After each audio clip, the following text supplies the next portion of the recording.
Guys, তোমরা সবাই কেমন আছো? আমি আর দিদি মিলে চলে গেছিলাম আজকে ডাক্তার দেখাতে। বেশ কিছুদিন ধরে চোখে এত সমস্যা দেখা দিচ্ছে না।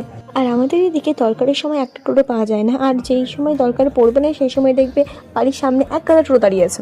যে আমি ভিডিওটা কন্টিনিউ করবো সেটার হয়ে ওঠেনি, কারণ ডাক্তার যা বললো চোখটা আমার একদমই গেছে, তাই আমাকে চশমা নিতে হবে। এই দুঃখে কষ্টে আমি আর ভিডিওটা কন্টিনিউ করতে পারিনি। আগের ভিডিওতে যারা যারা আমাকে কমেন্ট করেছে তার জন্য অনেক ভালোবাসা।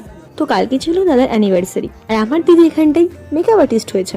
আর তোমরাও কিন্তু কমেন্ট করতে ভুলো না। আর ওই চুলটা সামনের উপর বারবার এসে পড়ছে, আর পেছনে আমার এই বান্ধবীটা বারবার এসে শয়তানি করছে। সে দেখো আবার।